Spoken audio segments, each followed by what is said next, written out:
Hello, everybody, and welcome to Chunder Chats. This is an opportunity for me to speak with some of our storytellers that have been on the Story Chunder in the past, either on our Instagram Live or in our live show. And today, I've got the wonderful Lorna Bremner. Hello, Lorna. Hi. Now, do you remember when you told your story, what the date was? Sometime in February. Yeah, I don't know. Yeah, before all the craziness. February 17th, I believe it was. Okay. Because I remember I was going to that award show thing, and so James was the host. Yeah, that's right. Yeah. Cool. So listen, I want to know a bit more about you. Where do you come from? How did you become a storyteller? And what does that mean to you? Like, what sort of storyteller are you? Yeah. Well, I live in Australia now. I've been here, I think, 12 or 13 years, but I am originally from Breckenridge, Colorado, which is Oh, like a yeah, like a super small mountain town in Colorado. And yeah, I originally came here because I was skiing. So I was trying to like come here for the winter and then go home for my winter and then come back. oh, I thought you were And going to be like an Olympic skier. Because isn't there a lot of Olympic training in Colorado? oh shit, yeah, yeah. Like it's the place where Olympians come from, definitely. Like I learned to ski the same time I learned how to walk. So it was just one of those things. Like it took me, I actually needed to teach people to ski at some point to make money. And I didn't even know how to teach them because I didn't know what I was doing. It was the same thing as like trying to teach someone how to do the mechanics of walking. I was like, I don't know. I just do it. What's wrong with you?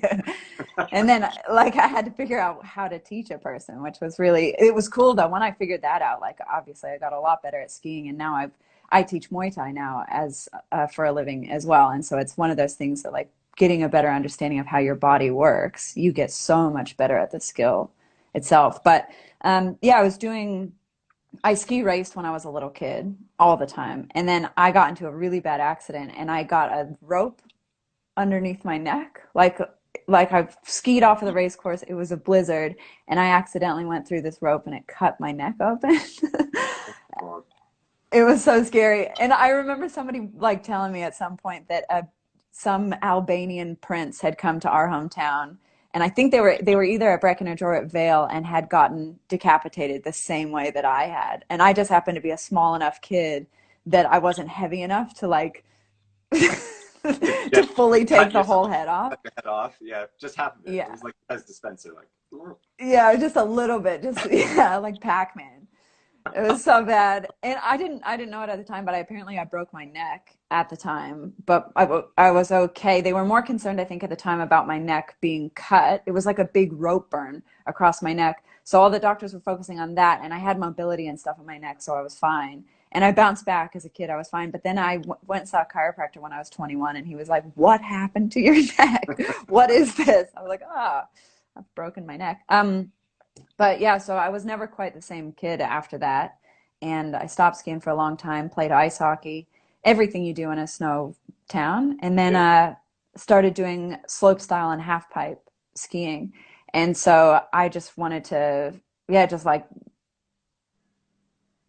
I guess push it as much as I could because it was, again, that same thing. I was like, I've already learned how to ski. I know how to go fast. I know how to go down the mountain. I wanted something different.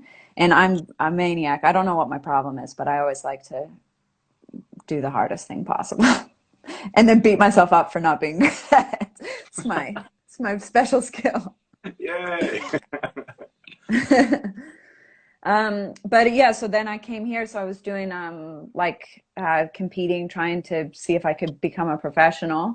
And so the smartest thing to do was come here for the winters, go back there, come back here. And I fell in love with someone, and he was from New Zealand, and I wanted to come and visit him before I went. He was living here. I was supposed to go to New Zealand for the whole snow season, and then I couldn't leave him. I just loved it too much. I had this amazing, like, brand new family of Kiwis that all took me in, took care of me. And yeah, it was just the time of my life. I was 20, I think, when I got here. So I was just so excited. Like, it was just that time, me to be independent, me to do whatever I wanted. And I had this brand new family that took care of me. And they're all still my family. He and I split up maybe, I think we were together about 5.5, 6 years. And then after that, like everybody's still my family. I just couldn't leave. Now here I am, still here. Exactly.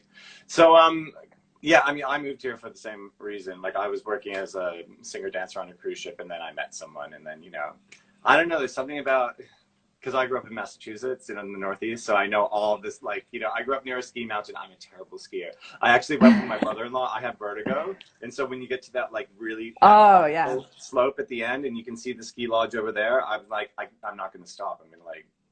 So I literally, I think I scooted down on my bum the last time I went. Like, I'm not That's lying. very So, manly of you. Very yeah, so impressive. we're gonna have to like, you know, have some lessons. That's funny. I know, it's so embarrassing.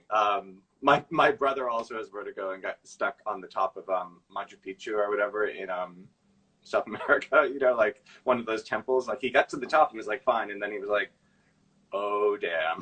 Like, how Oh am I my gonna get God. down from here? I do that all the time, man. I do this all the time. I remember this as a sensation as a little kid too, like that I really wanted to climb the tree. And I get so excited about climbing the tree. And then by the time you get up to the top of the tree and you're like, oh fuck, now what? I did it. I thought like I would grow up from this and remember that that's a thing, but I did the same thing. We went on a road trip and I did the exact same thing. Got to the top of a mountain, had a pure panic attack, had to sit down, vertigo, couldn't do anything. And then like had to scoot on my ass all the way down the mountain.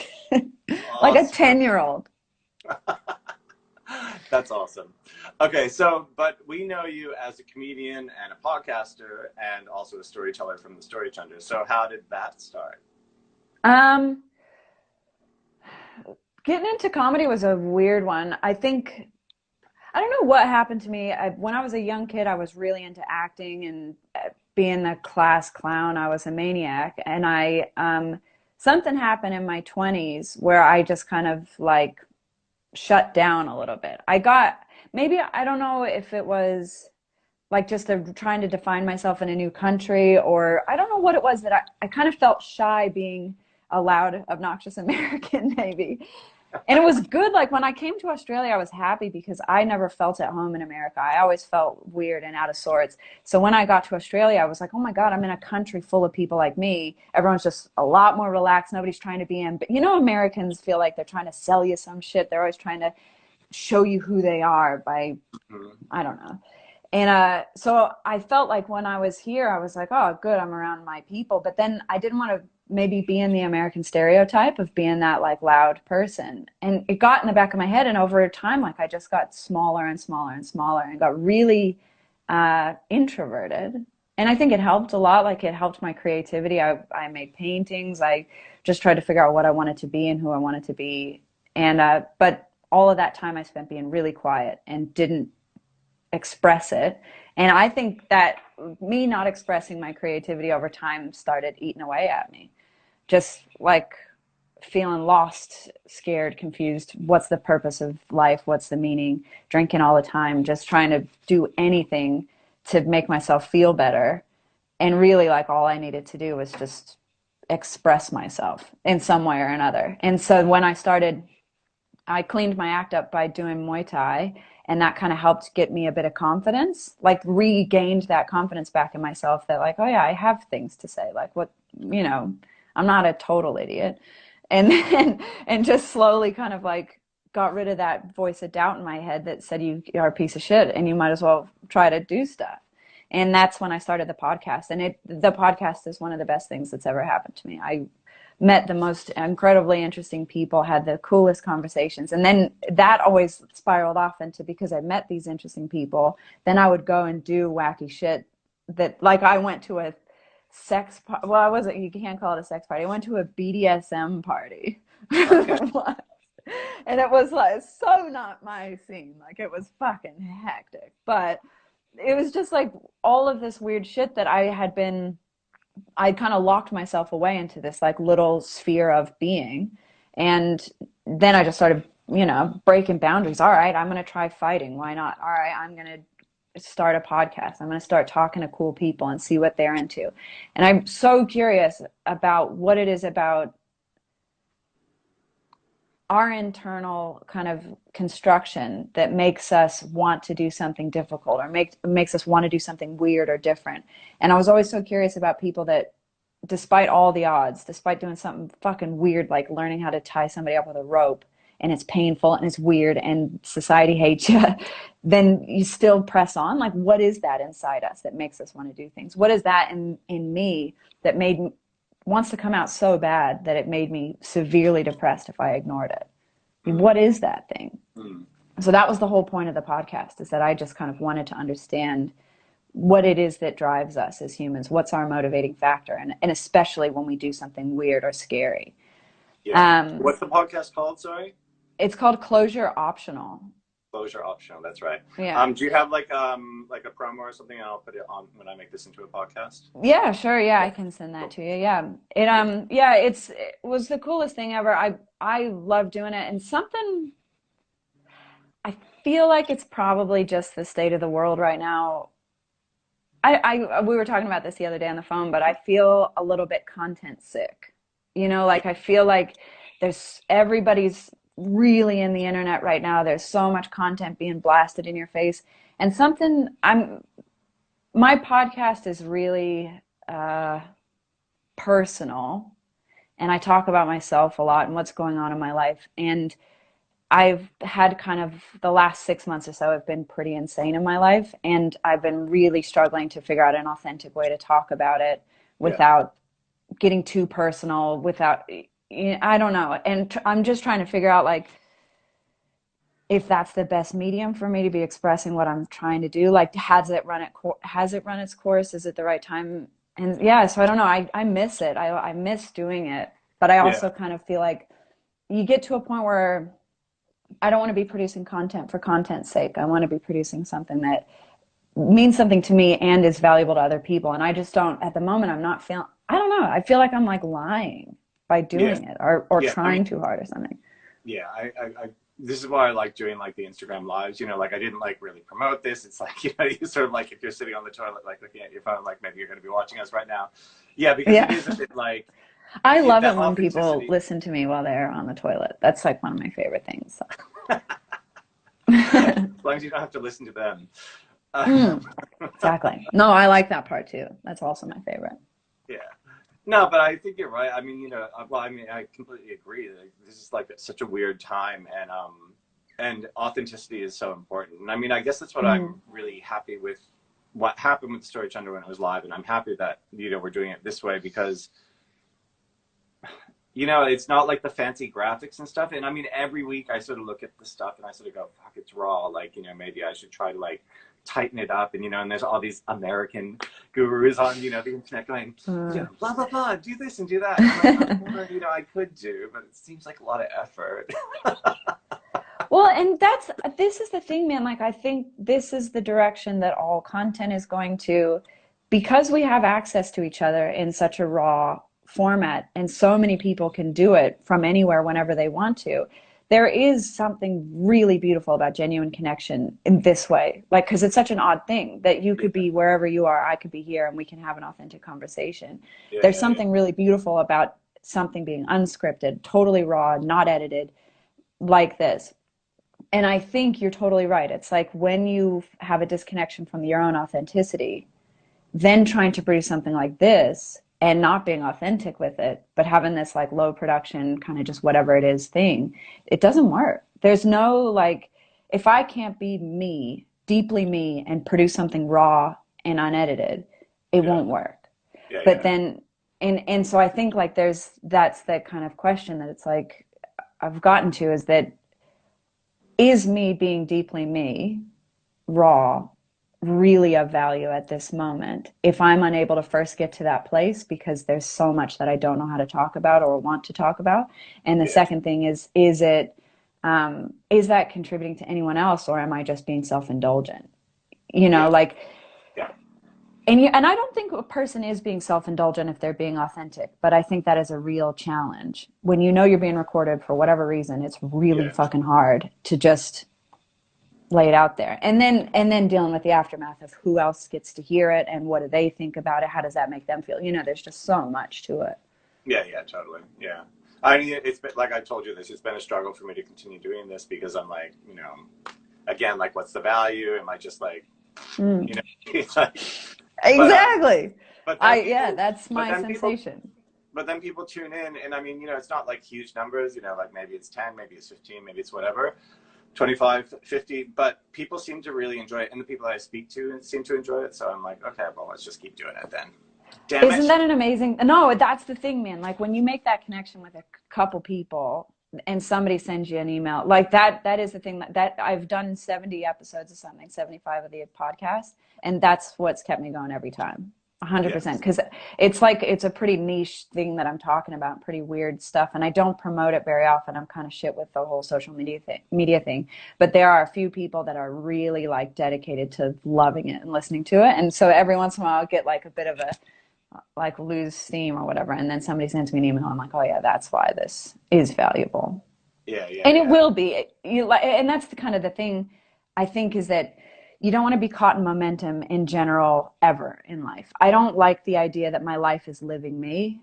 It is in a way. I mean, there's so much out of our control, but I like the idea that I'm, as you are, actively concerned with what I'm producing and if there's value, if there's not value. You know, you're just constantly reassessing. Because I think what tends to happen to people, like Ronda Rousey is a good example of how, is an example that I use to explain this, that she was so good for a section of time while the sport was developing, that she was unbeatable. You know, she was undefeated.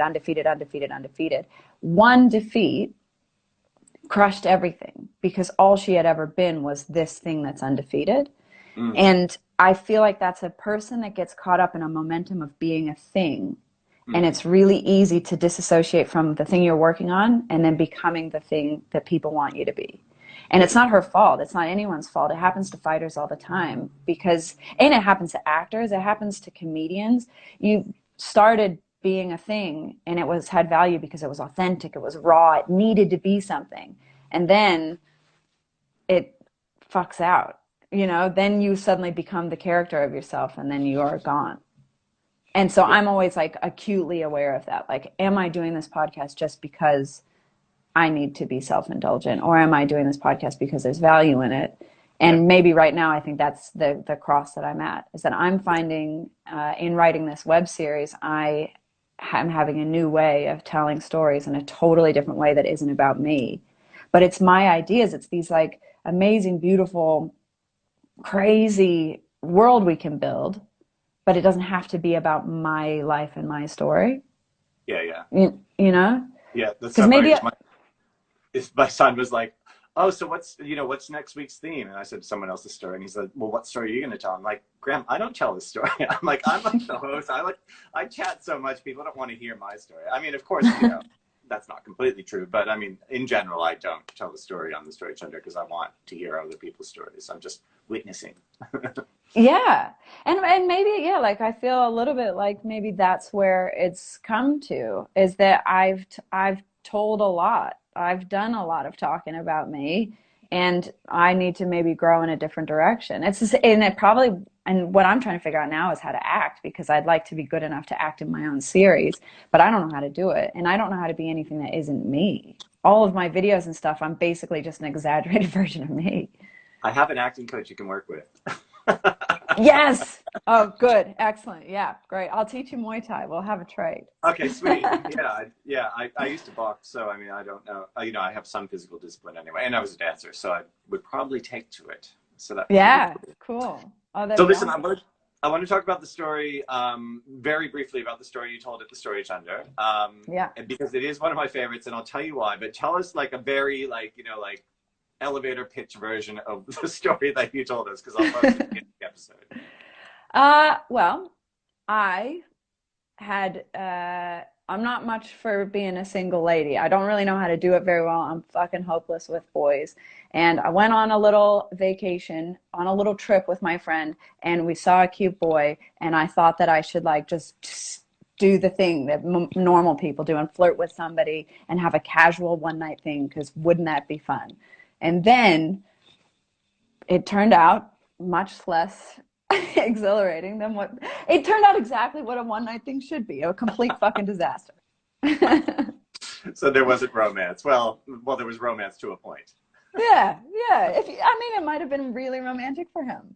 I think he was certainly enjoying himself anyway. Yeah. Cool. Yeah. So like I said, I will post this when this becomes a podcast. You'll be able to hear that story at the end of the podcast because it's quite wonderful. And let me tell you, because I use it as an example all the time when people are like, "Well, Matt, you know, what sort of story do you want to hear?" And I'm like, "Well, Oh, cool. limit it to eight minutes because I think that that's, you know, an attention span thing." But the thing that I love about your story is that it's time inclusive. So like it starts at like, you know, 7 p.m. or whatever and ends at 2 a.m. or whatever the time is. And so it sort of has that beginning, middle, and end. And that's what, because sometimes people come on and they sort of are just like waffling about and, you know, talking about Meandering through, sort yeah. of idea, which works as well on the Story Chunder sometimes as well. You know, like I've had artists come and talk about the process and that's amazing. But I love these sort of like linear sort of things. And I mean, as an acting coach, this is something like time elements are so important to acting as well. Like knowing, you know, at the beginning of the day, the end of your day, like what's just happened, like where are you going to? But other than that, I mean, so I love that aspect of it, but also the detail, like, you know, like the spaghetti, you know, like, Yeah. you know, and even the glass, you know, between you and he, like, I mean, there's like just delicious details in your story that I just absolutely adore. I don't know if I've Yeah. mentioned that to you before, but Oh, that's so nice, man. Yeah, I yeah, really appreciate that. That's so cool. Yeah, because it yeah, go ahead. well, because I mean, I'll like, you know, someone will tell me a story, and then like usually what I do as the host is I just sort of reflect back and I go, oh yeah, well there was that time where, you know, where Joy Beauregard and I were behind the ice skating rink, and you know, our friends were like French kiss, you know what I mean? And so I'm saying like, you know, the names of the people that I went to high school with, or you know, like the ice skating rink, like that's my experience, and maybe for especially Australians that might not be, they'd be like what? But like, I mean, where I grew up, you know, is like, you know, you went to like, you know, the milkshake store on the way home from school, you know what I mean? Like yeah, so I just love those like delicious details that sort of give you history about who we are, you know, in the Yeah. story. And so that's one of the reasons why I really love your story. Yeah, so I told it on the podcast first, and then when I started doing comedy, I forgot that this story had even happened to me, and then I was like, I just wanted to kind of push the envelope a little bit. I'd been doing really set jokes that I'd really like written out and worked on, and I was feeling like I wasn't exactly myself on stage. So one night I was just like, fuck it, I'm gonna just tell this story. I had a 10-minute set to fill, and I didn't know.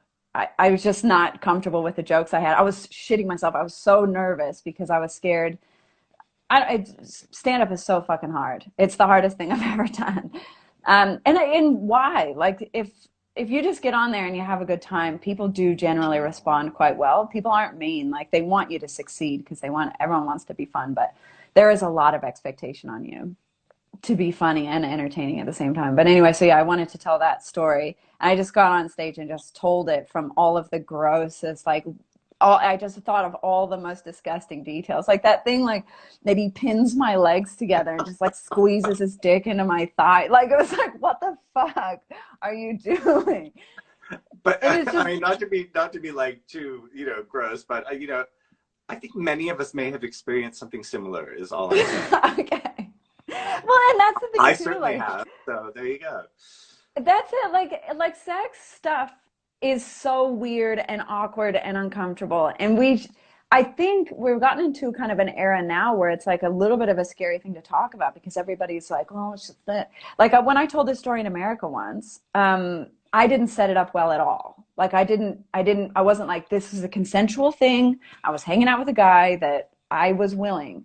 And then, so I told this story and afterward, like people came up to me like, were you assaulted? Are you okay? And I was like, oh, fuck. That's not at all what I meant. Like, that was not the way I wanted that story to go down. Yeah, yeah.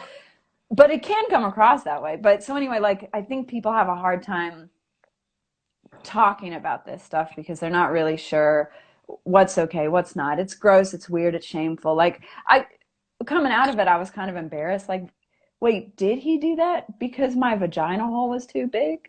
You know, like there was these thoughts occurred in my head, and I'm like, can I tell anyone this story ever? Because like, am I gross?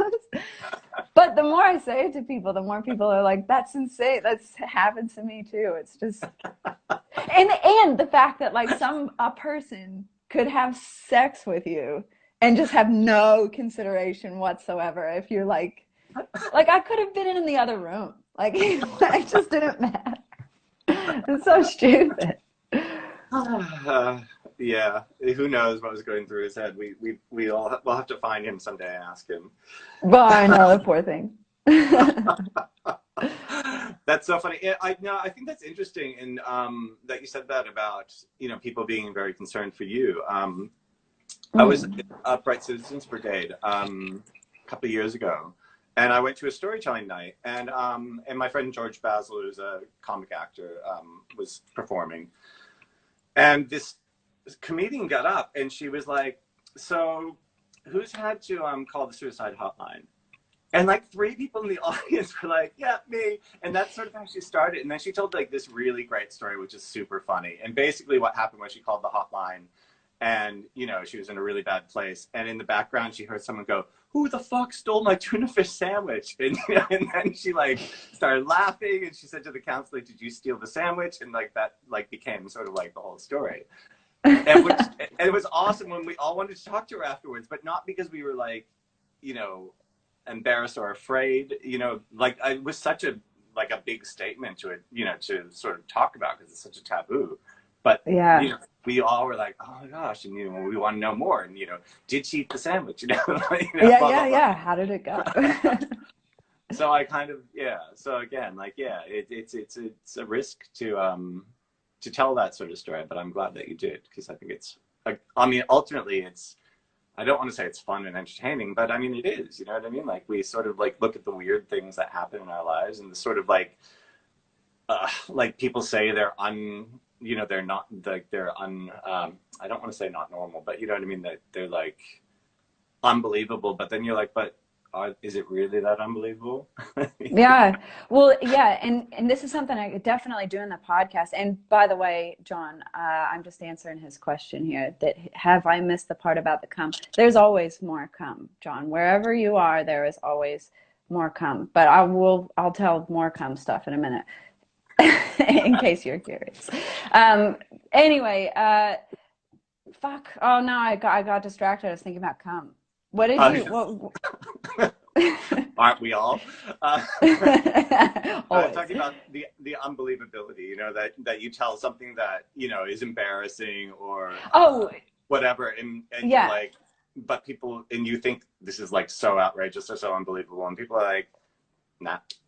Yeah, it's not. That's right. Yeah, like when I talk to people on the podcast, the amount of times that I've thought I've had an insane thought, or I'm a maniac, or like nobody will ever understand this, hide my shame away. The more I've talked to people about it, the more it just, everybody, like we are really all just kind of variations of the same thing. I think it's more our ego that likes to think that we're precious, that we have had these precious moments that make us who we are. And the more kind of, I guess, and probably a little bit why I've kind of stepped away from the podcast too, is that I suppose as I'm getting older, like the idea of sinking into my being rather than the story of what I've become. So it's like the concept, Milan Kundera is my favorite author. He's incredible. And he says that the novelist's job is just to discuss existence.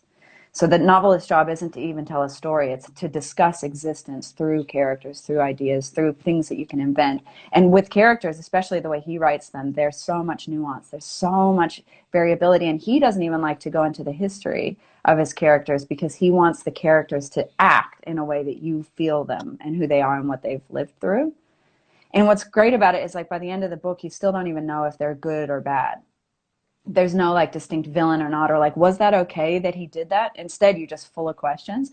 And I think like, as I'm trying to write characters for this series, it's like, oh yeah, I am guided, or I use as a handicap so often my own stories to explain why I am the way I am, or why I did that, or if that was, oh, that's my parents' fault, or that I'm like that because of this. And my dependency on that stops me from being able to really be. And so I think as I've gotten older, and maybe why I'm walking away from the podcast is a little bit, is that it's like I really want to focus on how do you express being without needing a story to tell. Yeah. because then you can invent like incredible stories that really come from true, authentic experience, not just a memory, because our memories are tainted, you know, memories are flawed, and you're always saying it in a way that makes you feel validated in what you did or vindicated for why you acted the way you did or whatever. But when you invent a story out of a character flaw, like that's an incredible thing. Why, if this person, say, so for example, like one of the characters that I'm working on is ashamed, she's nervous that she's not good enough, she's insecure. So when she's insecure, what does insecurity look like on the outside? And what is her kryptonite? What's the opposite? Where's the strength in being insecure? What kind of strengths does she have? So what would she say in this situation? How would she react to somebody based on this core belief she has about herself? And that's a fucking incredible thing. Because it's infinite in a certain vein. But if you get off of that vein, you're totally off the mark. That's so interesting. Yeah.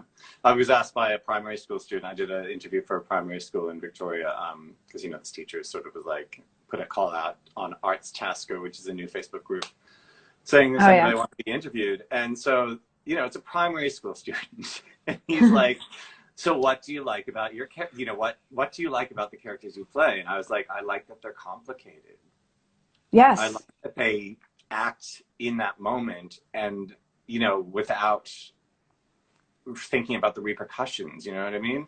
Like, because even if you're like, you know, like, well, I mean, we can look at like, you know, there's lots of rumors about Ellen DeGeneres right now, right? Like, is she a nice person or is she not? Like, who knows? Like, I mean, I'm not her, so I don't know. But I can't imagine that she would go out of her way not to be a nice person, you know what I mean?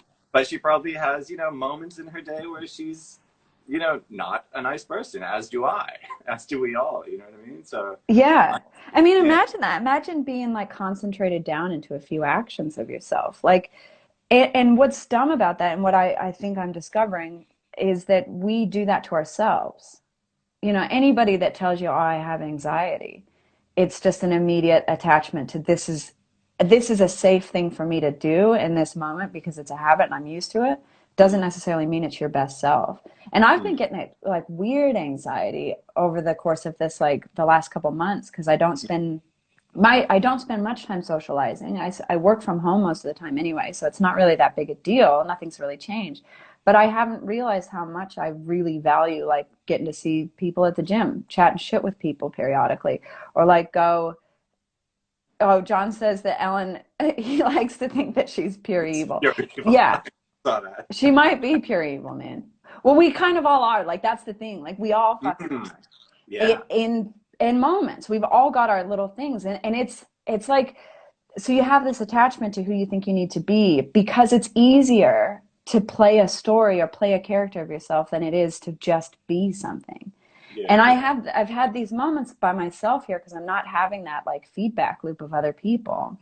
Not performing always makes me kind of just feel like I'm like alive and invested in my experience of myself, and it's not happening. And there's like moments where I just get this pure rush of anxiety, like, what the fuck am I? What am I? What am I? You know, it's a weird sensation to have. I thought I was going mental. I probably am. I probably need to see someone. I've had that thought many times, and I know. It's been like my year of do I call the therapist, don't I call the therapist? So there you go. Yeah. So listen, this is going to time out at some point. I think relatively soon. I'm not watching the clock. But is there anything else that you want to say about? I don't know what's next. Like, where do you see happening? Just more same, or you've got the web series. Yeah, so I'm working really hard on this web series right now. That's 90% of my focus is on that, and my day job, I'm doing videography right now for a gym. We're just building projects over and over and over again, constantly reinventing what we're doing, which is super fun. It's so cool that like I can't believe finally I've got a job that is exactly what I've ever wanted to do. I'm just making movies all day, every day. It's so fun, awesome. And I get to do it for a cool sport that I love. But yeah, so I'm working all the time on this web series. We're trying to develop it. We've just put in our first submission to Screen Queensland. We finally did it on Wednesday, so I'm so pumped. And I've got like an incredible team of a few people that are helping me write this. And I do feel a little bit precious about it. It's kind of like my little baby, and it's growing so fast. And I can't wait to see it like actually come to fruition. I don't know. Hopefully I'll have some little previews and stuff for it when we start to get the ball rolling. So yeah, I'm focusing on that. And then I'm just trying to figure out what to do with the podcast. I just don't know. Like I've been putting off doing the final like end episode. I feel like it needs an end episode. I'm 76 episodes or whatever. It's like the really hard thing to say goodbye to, but I don't know. I'm trying to find what avenue would I want to go down? What's something I really want to do and talk about? I don't know. So yeah, that's where I'm at. Yeah, and I mean, I fully support you just like putting the podcast aside for the moment and not making a decision. I think not deciding is a decent decision as well right now.